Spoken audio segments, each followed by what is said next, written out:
loves, and welcome back to another video.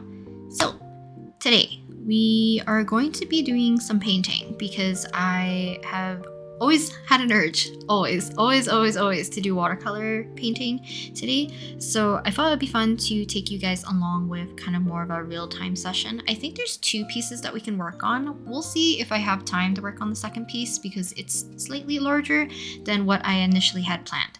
So I bought these watercolor postcard sets, I guess.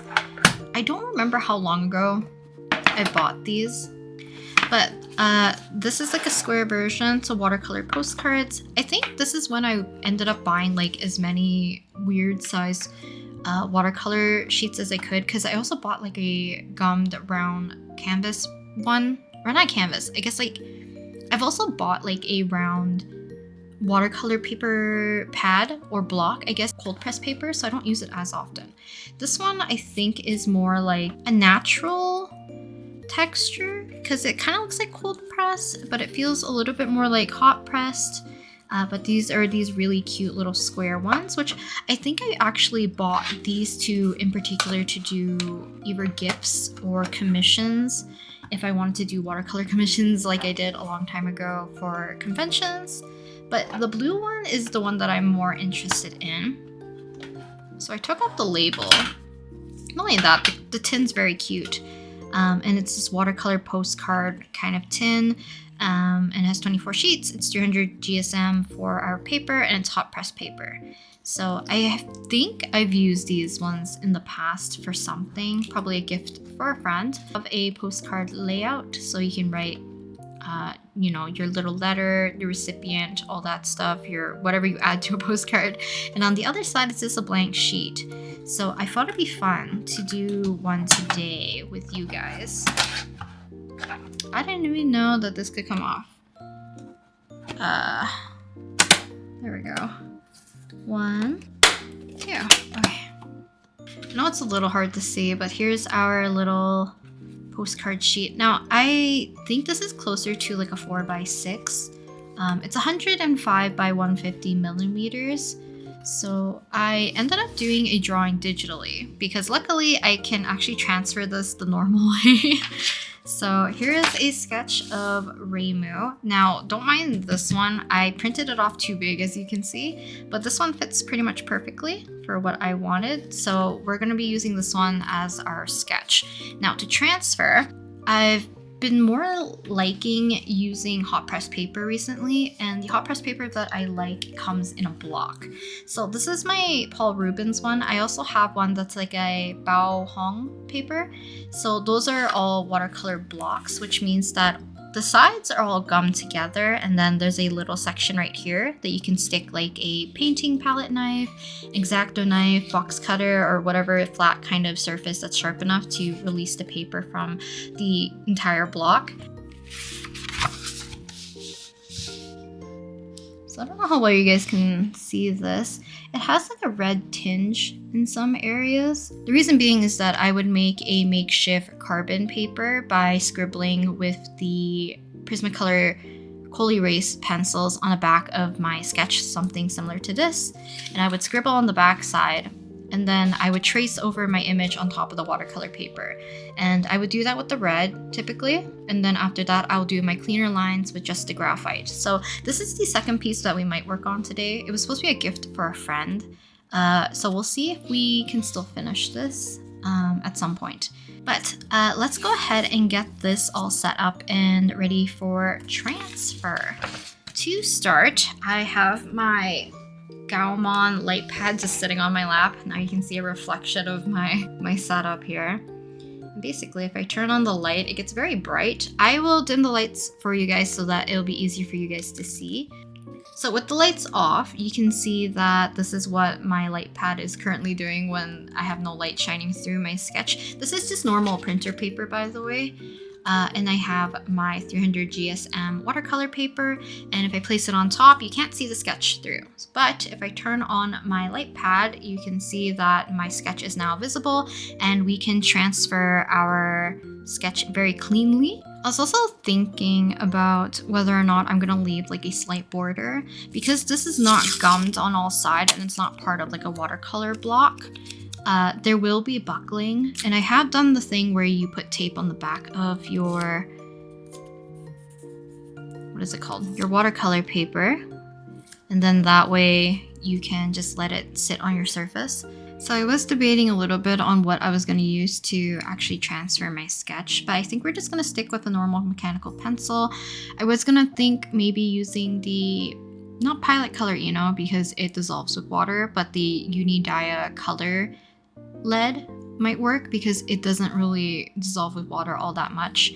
But I think just sticking with graphite might work the best. Also tried my best to keep all my hands and stuff just not oily or grubby or anything, so we don't transfer our oils to our paper, to make sure that the watercolor will adhere nicely, hopefully, to our paper once we are ready to actually paint. So I like doing this method whenever I can. Like I mentioned, I can't really do this if I'm working on the watercolor block, but I love that watercolor hot press paper a lot, and I don't really have to worry about gluing it down to my surface or anything like that. So it's probably hard to see, but I want to keep my lines like light-ish. It's not super light. I'm more or less keeping it as clean as possible.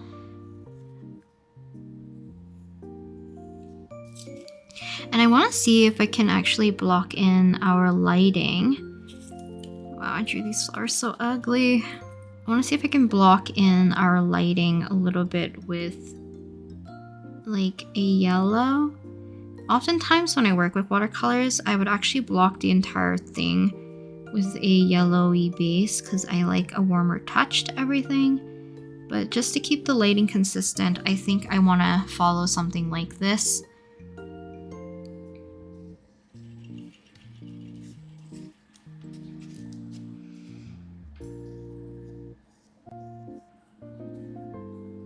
I usually start with the eyes. This time I did not.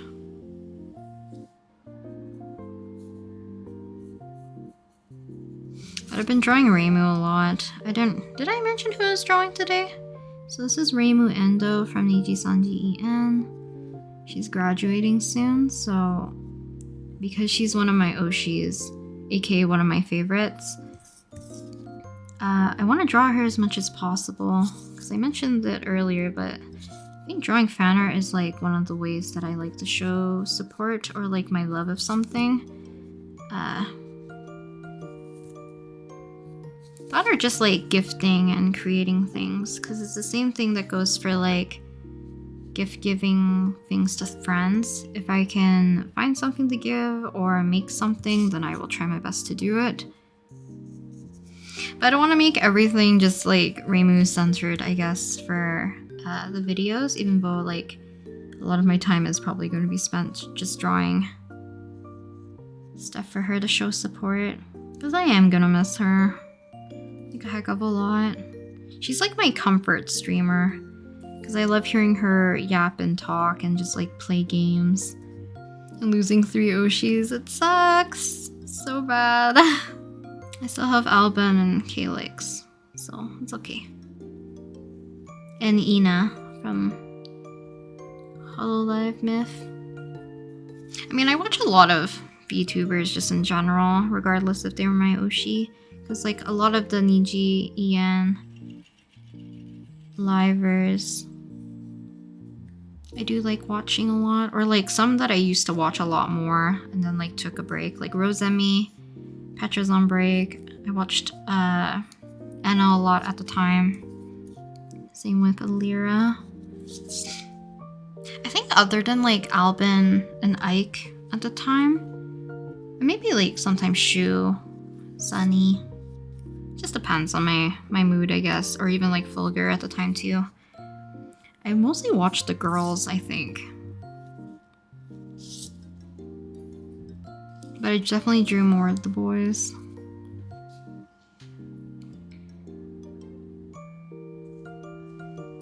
Hopefully I can translate the shading that I wanted here. I'm even thinking maybe I won't. I was gonna say maybe I'll take like a, actually maybe I can't. I'm gonna look for my palette color Eno in the color like a orangey yellow, and maybe I can plan out where the highlights are and just use that as a guide. Because I already blocked in the shadows digitally, so why not? Pretty sure I have, yeah, I have yellow. So this should be able to give me enough indication. So let's do a quick test. Guess it's visible. I don't know if I'm actually going to be able to see it.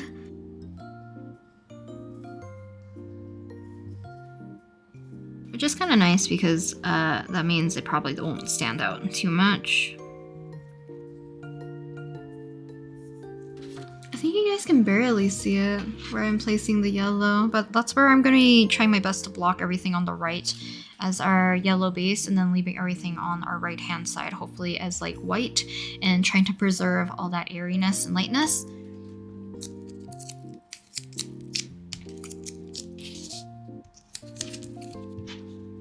The watercolor paper surface. I'm gonna put this down.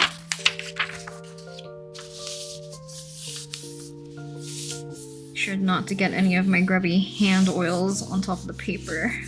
So the watercolor palette or painting set that I'm using is the MeiLiang one, as I've been using for quite a while now. It's just portable, has like plethora of colors that you can see I use like a good majority of for the most part, other than like some of these reddish browns or like these greens I don't use as much, but they pretty much have been well loved. Which is also one of my favorites. And we can get started and set up for our painting session. I don't like doing this too often because I usually just live with my palette, but because my mixing space is kind of small on this palette and I want lighter colors, I am at least going to wipe off one of these so that I can have a yellow mixing area that's not going to be too contaminated by other colors. Now, I hate doing this because I feel like I'm wasting so much paint because I oftentimes will just continuously mix color into the wells that I already currently have. Because I mix mostly my browns, my blacks, and any of my darker colors here. I mix blues here. I mix usually my greens. I've accidentally mixed my purples into this one. I usually keep this one for our skin tones, and then this one just for any other extra colors. Add a little bit of pink into it. I want to show you guys my mixing of colors, but I don't know if I can get this into view where it's not really in the way of my painting. But this is kind of the color I have mixed currently.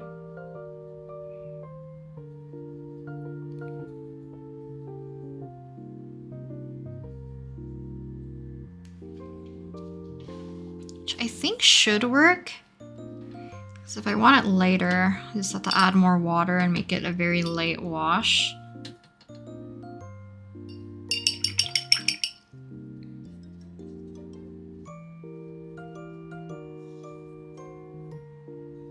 Bleed our way into yellow. I'm already not following my lines, which is gonna be a problem probably.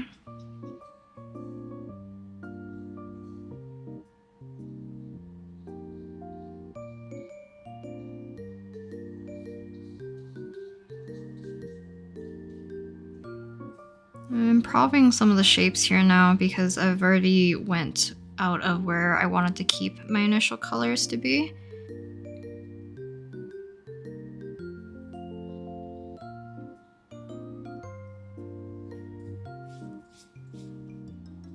Watercolor painting makes me nervous, but it is one of the more fun mediums for me.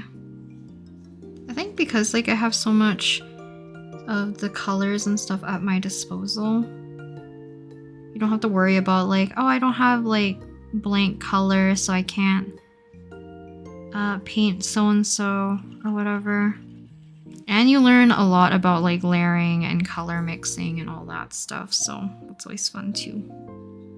Adding a little bit more of that darker orangey color to the side of her face. I hope that this doesn't dry too odd.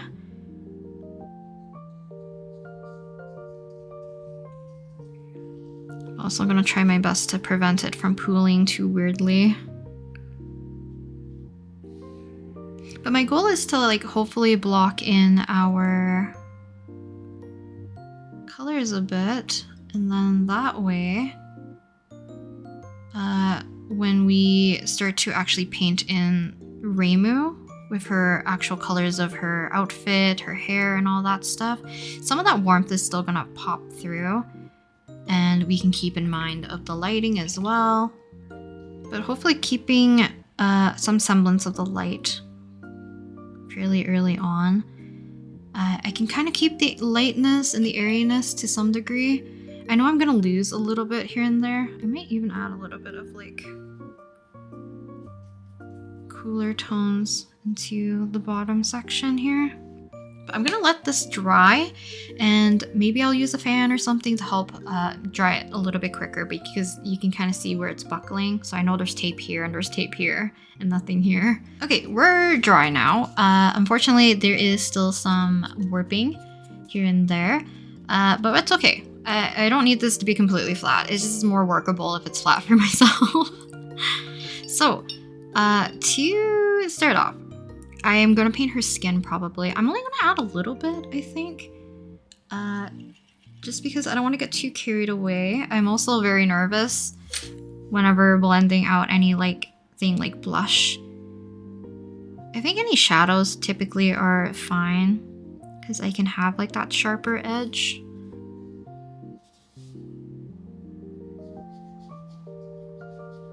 Then while I'm at it, we can add a little bit of like purples and blues.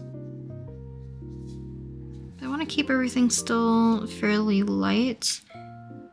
I might zoom in for you guys actually. Maybe there's a better angle. But next to like all of these peaches, pinks, these lighter colors, my blues and purples look very gray, which I don't really mind too much. Okay, this is the part usually I'm super nervous for, which is adding in blush. Because the way sometimes paint dries on here is a little bit funky, and I sometimes cannot get a very smooth blend. So we're just gonna bring down the color.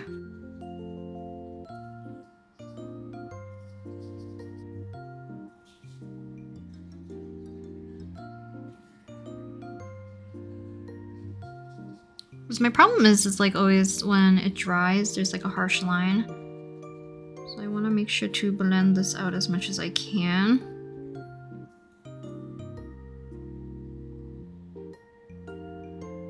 Because other than blending, sometimes lifting of colors and all that, it's hard to manage. Because I mentioned this in the past as well, that like a lot of the shoujo manga that I grew up reading during my junior high days, I always loved the full colored pages, and I know some of them are done by doing, what is it called? Alcohol markers, but there's a good chunk of them that was done with doing, why can't I understand my lines here? By using like watercolor, which I always love the look of, because it's so airy and very delicate looking. Okay, let's not get too dark. Any darker than I think we're gonna have a... So I'm gonna start off with like a pink base. I didn't really leave room for like where the highlight would be, but it makes more sense if it's in the upper right. Not only that, just the process of watching people do art with traditional medium is always my favorite. As much as I like digital art and watching people do digital art, watching the process of somebody who like knows what they're doing with traditional, or just like messing around as well. But seeing the process is very satisfying to me. Okay, I'm gonna block in her hair color, which is gonna be a little bit difficult. Her hair is like white, beige-ish, tannish color. Like it's supposed to be white, but it definitely has a little bit more warm tones in terms of the shading. So I don't even know if I'll like this color that I'm using. I have to try to find the right cool tone to neutralize the color so it doesn't read too muddy brown.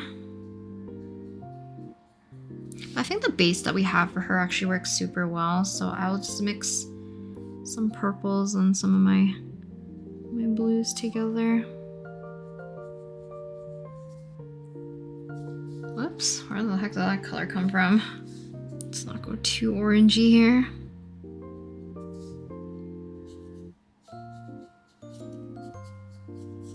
Because other than like racing against the drying time sometimes, it's just very peaceful to work on. I'm always amazed at the people who can work with gouache, like in a very watercolory manner.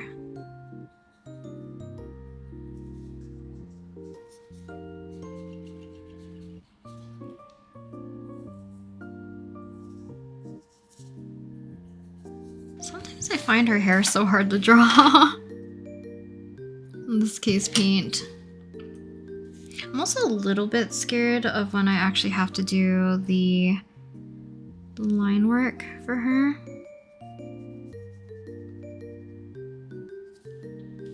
Because I'm trying my best to keep things on the lighter side, like I mentioned.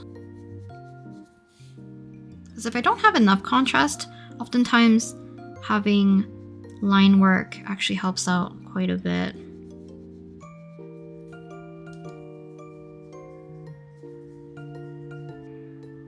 Okay, I might darken her eyes just a smidge more, even though like I do like the color where it's at right now. Because I will have to darken it with line art eventually. I feel like while I'm working on the shoe one, I don't know if I'll work on it today, but when I do, it's not gonna be as delicate as this. Unless I do something similar and I try to plan out the lighting. And Jade, if you're watching, you aren't. The shoe isn't for you. Even though it is. I just haven't gotten around to painting it. But because of that, it's rendered my 7.5 by 10, or it's 7 by 10.2 or something like that. I forgot what size that watercolor block is, but because of it being a watercolor block, I can't really use the paper underneath until I finish whatever's on top or like free it.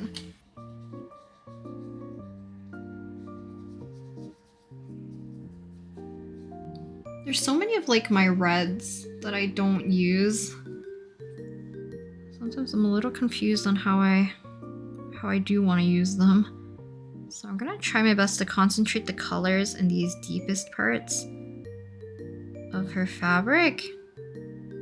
And to keep everything still somewhat light, I am going to basically drag out and fade out the color down here and let the color kind of bleed into each other. That way, as we like go further down, I definitely did this the opposite. This is definitely supposed to be where the light was, and this is supposed to be where the darker area is. So I'm gonna quickly see if I can fix that. Smidge of blue. See here, just to give it a little bit more dimension. But I also want to use kind of like a bluish black. Also, I have to leave the tips of these like more beigey. So I think we're gonna transition our blue gray, which is not gonna look too big of a difference.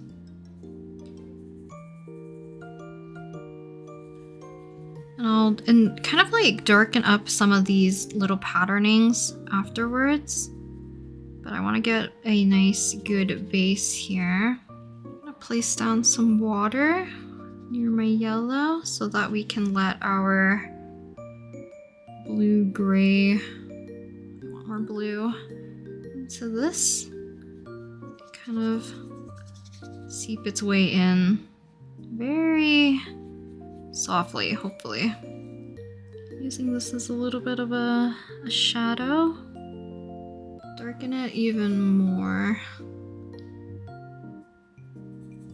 Right here. Now accidentally placed down a whole chunk of pigment, which is not great.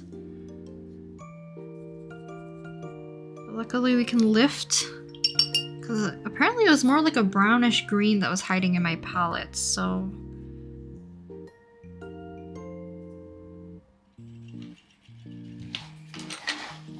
And the pops of blue, they're kind of cute. I can't tell if I made them too intense. So, don't know if it's a good idea to do it right now, but I'm going to attempt to blend out that harshness. But I have to be careful if you're going back and forth on an area. I can see that I'm accidentally pilling up some of the paper too. It's not great. Okay, so I think we might be somewhat okay to move on doing the patterning. So I want to add a little bit of shadow.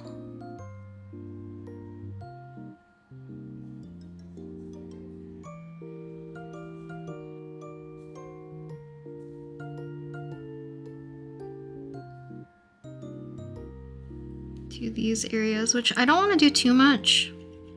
And I don't know if I'm going to bring it all the way down to this corner.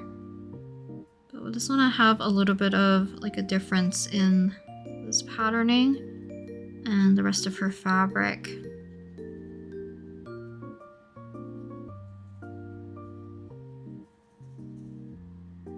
Just to give it a little bit more dimension, I am going to make this side just a smidge darker.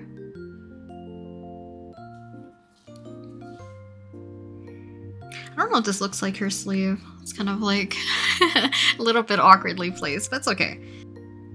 Let's see how this goes.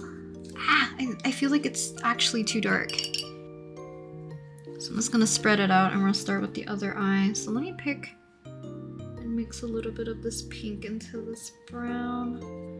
The eyes are usually one of the areas I make darker anyways, but because I like when they stand out. I don't know if this is it. It also is like the shape of the eyes I just didn't like. I don't know why I extended it so far.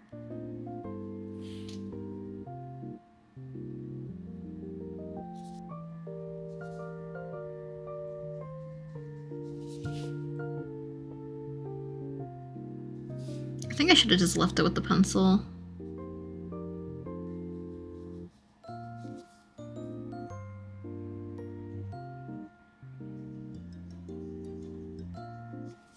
I already lost the airiness quality. I hate myself. It's okay, it's okay. Should have took those 10 minutes and convinced myself that I didn't need to do the liner, and my fears were right.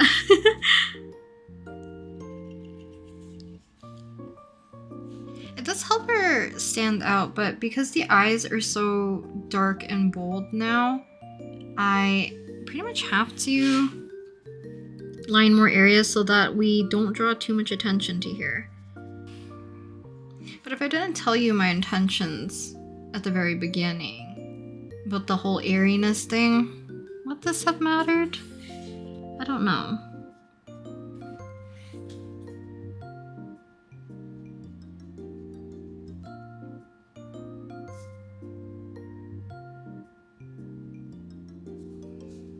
Also, whoever saw Abagaduyab's peak collab, that really broke me.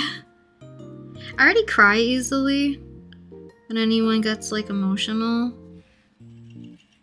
So when it started off with like Calyx and then Reimu. I don't know if Mariri, she might have cried, right? I think. I don't know. I got too emotional for sure. And I've always loved like found family tropes. They give me that feeling. I need a little bit more water. So usually when I do line art like this, I do have to try to find a good balance between water to paint ratio. it's too much water and you can't get any thin lines because it'll be just pooling. And then when it's too dry, you can't get smooth lines because they'll be always skipping. So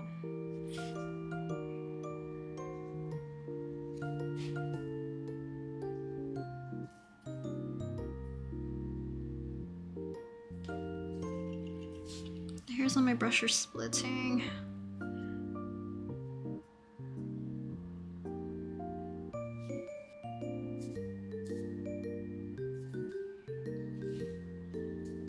Okay, let's switch colors, I think. Like I said, this isn't super necessary, but if I want to define the rest of her hair and head shape, then I kind of want to put this in.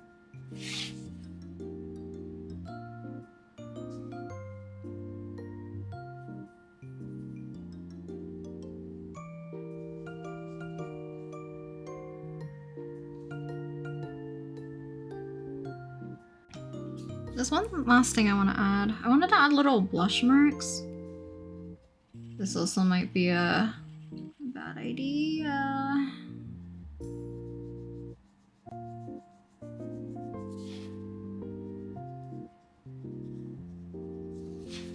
Because I do this in my artwork anyways, but I feel like this fits the motions.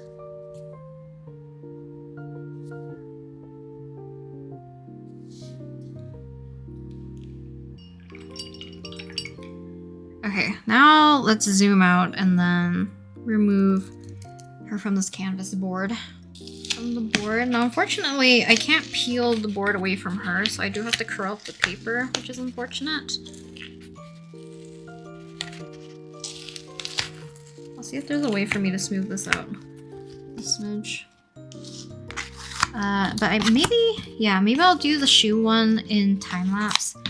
And then I don't have to focus on commentary, and I'll try to figure out lighting and stuff for that one, because this one actually turned out pretty cute. I think I do like the color palette that I ended up with, or like, not the color palette per se, but like the lightness of it.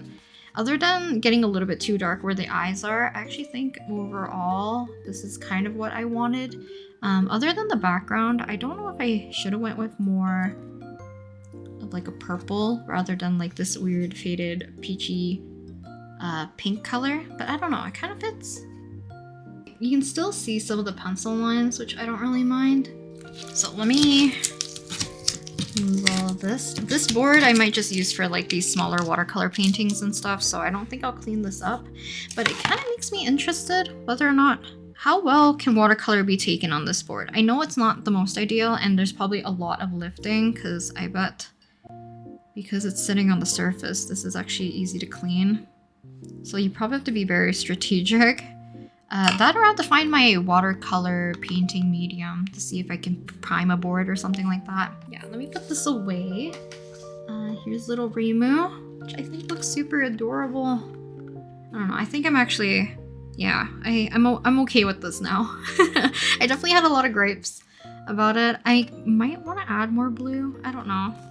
Here's the warping, by the way. It's not super bad. You can see, like, this is where I would have put the tape. And, like, places where I didn't add the tape is kind of where the buckling happened.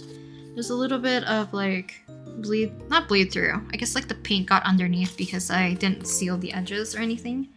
But, yeah, I think she looks super cute. And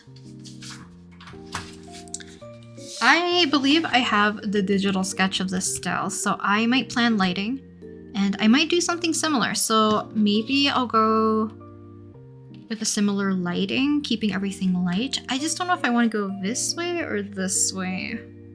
We'll see. I might have to look up some references, because maybe we can do something where the lighting is a little bit more of like that scattered komorebi. What is like the opposite of komorebi? So komorebi is like the light through the leaves. Yeah, the light you see through leaves. And I really like that lighting. But what's the opposite where you have like the silhouette? Maybe it's just komorebi as well. But I will figure this out. I will come back and we'll probably do this in time lapse before it's too late. And I'll come right back.